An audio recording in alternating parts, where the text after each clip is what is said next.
नमस्कार दोस्तों, आज की इस वीडियो में सीलिंग फैन का कैपेसिटर वैल्यू कैलकुलेशन करना सीखेंगे। हम लोग जो घर में सीलिंग फैन यूज़ करते हैं उसमें कितना माइक्रोफैराड का कैपेसिटर लगता है आप खुद भी कैलकुलेशंस कर सकते हैं। तो बहुत ही ईजी फार्मूला है, एक दो स्टेप में ही कैलकुलेशंस कर सकते हैं।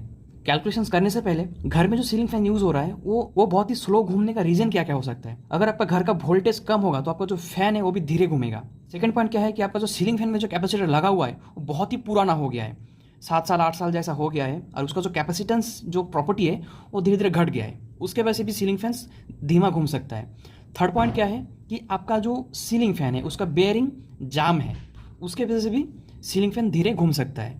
एंड फोर्थ पॉइंट क्या है कि आप कैपेसिटर नया वाला लगा दिए हैं, बेयरिंग भी नया वाला है, घर का वोल्टेज भी नया ठीक है, 230 के अराउंड है या 200 है, फिर भी सीलिंग फैन धीमा घूम रहा है, मतलब स्लो घूम रहा है। इसका क्या प्रॉब्लम हो सकता है? देखिए फ्रेंड्स, अगर सीलिंग फैन 10 से 15 साल हो गया है, बहुत ही पुराना हो गया है, तो उसके वजह से भी आप जितना भी कैपेसिटर लगा दीजिए, वोल्टेज इंक्रीज कर लीजिए, वो स्पीड नहीं घूमेगा, धीमे ही घूमेगा, क्योंकि वो बहुत पुराना हो गया है। उसके अंदर में जो कॉयल है, कॉयल का जो नेचुरल जो प्रॉपर्टीज़ है वो धीरे धीरे खत्म हो चुका है। इसलिए एक तो नया वाला ले लीजिए, नहीं तो उसको रिवाइंडिंग करवा लीजिए, तो फिर वो ठीक ठाक घूमने लगेगा। तो अभी कैलकुलेशंस कैसे करेंगे सीखते हैं। देखिए सिंपल फॉर्मूला है, मैं यहाँ पे ऑलरेडी कैलकुलेशंस करके रखा हूँ। यहाँ पे जैसे कि देख सकते हैं कैपेसिटर वैल्यू ऊपर में जो है ये फॉर्मूला है। देखिए फॉर्मूला क्या है, capacitor value P into efficiency into 1000 divided by square voltage into Hz हर्स्ट। ओके, इसका फुल फॉर्म क्या होता है साइड में मैं लिख के रखा हूँ।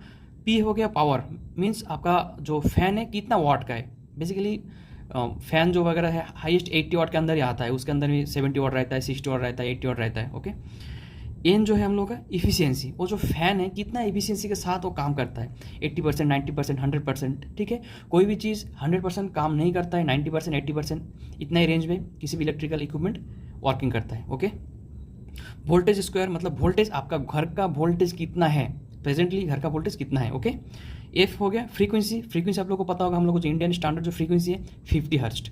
यहाँ पे जैसे कि मैं लिख के भी रखा हूँ। पी हो गया पावर, मान लेते हैं मेरा एक सीलिंग फैन है, उसका जो पावर है 60 वाट है। ओके, और 60 वाट का मेरा जो सीलिंग फैन का जो इफिशियंसी हो 80% है। ओके, वोल्टेज मेरा घर का 200 वोल्टेज है और मेरा फ्रीक्वेंसी हो गया 50 हर्ट्ज फ्रीक्वेंसी हो गया।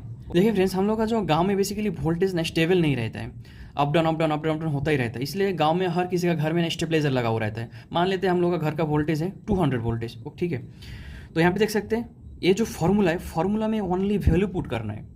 तो हम लोग वैल्यू पुट करते हैं। पहले पी बोला गया है, पी हम लोग का पावर हो गया, तो पावर हम लोग का कितना है 60 वाट है। उसके बाद इफिशियंसी है, तो इफिशियंसी हम लोग का कितना है, यहाँ पे 80% है, मैं यहाँ पे 80 ले लिया हूँ। इंटू 1000 करने के लिए बोल रहा, तो यहाँ पे मैं 1000 कर दिया हूँ। ऊपर वाला जब हम लोग सॉल्व करेंगे, सॉल्व करने के बाद ये वाला वैल्यू निकल के आता है 481234 5 टाइम 0। ओके, ये ऊपर वाला वैल्यू निकल के आ रहा है। ठीक है, उसके बाद नीचे हम लोग का क्या बोला फॉर्मूला में, वोल्टेज स्क्वायर इंटू हर्स्ट।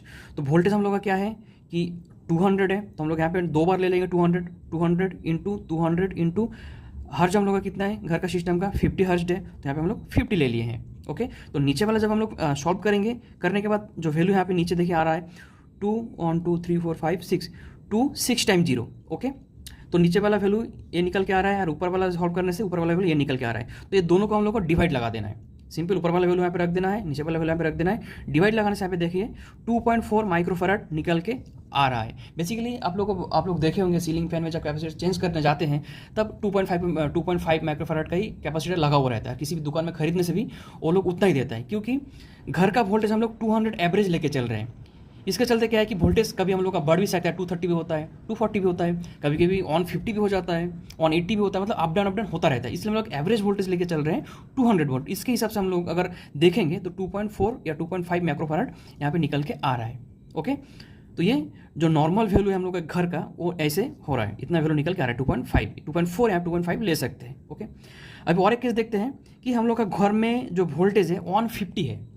मान लेते हैं एक घर में है वो वोल्टेज 150 है, वहाँ पे वोल्टेज ज़्यादा नहीं है। एक इंपॉर्टेंट पॉइंट है, ये कैलकुलेशन होने के बाद आपको बोलता हूँ।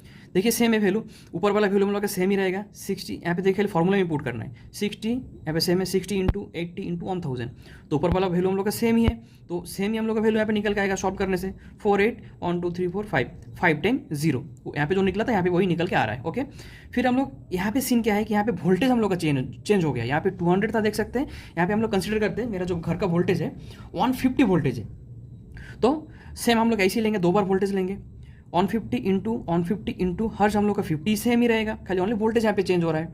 तो नीचे वाला जब सॉल्व करेंगे तो हम लोग यहाँ पे निकल के आ रहा है 1 1 2 5 3 टाइम 0, दोनों को जब डिवाइड करेंगे सेम यहाँ पे जैसे किए थे सेम यहाँ पे डिवाइड करेंगे तो 4.26 माइक्रोफेरेड यहाँ पे निकल के आ रहा है। ओके, तो दोस्तों ये जो सिस्टम है जहाँ पे हम लोग का वोल्टेज किसी भी गाँव में वोल्टेज बहुत ही कम रहता है, बहुत ही लो रहता है, अगर आप फैन का स्पीड ज़्यादा चाहते हैं उस कंडीशन पे हम लोग अगर 4.26 माइक्रोफैराड का अगर कैपेसिटर लगाएंगे तो मेरा फैन का जो स्पीड है वो बढ़ जाएगा, तो स्पीड घूमने लगेगा। ओके, तो देखिए एनी टाइम तो लो वोल्टेज तो नहीं रहेगा, सपोज मान ले तो 150 से वोल्टेज कभी 200 हो गया या 230 हो गया, उस कंडीशन पे क्या है कि मेरा यहाँ पे कैपेसिटर का वैल्यू ज़्यादा है, तो उस कंडीशन पे क्या है कि मेरा जो फैन है वो जलने का खतरा रहेगा। ठीक है, इसलिए 200 वोल्टेज कंसीडर करके कैपेसिटर वैल्यू कैलकुलेशन किया जाता है। ओके, अगर किसी का गांव का वोल्टेज एनी टाइम मतलब 150 200 के नीचे ही बिलो रहता है तो वहाँ पे ये यूज़ कर सकते हैं, और नहीं तो ये वाला मत यूज़ कीजिए, 2.5 यूज़ करने से ही वो सेफ साइड होता है, अप डाउन थोड़ा सा वोल्टेज होगा उसमें मैनेज हो जाता है। अगर दोस्तों वीडियो आप लोगों को पसंद आया होगा, थैंक्स फॉर वॉचिंग।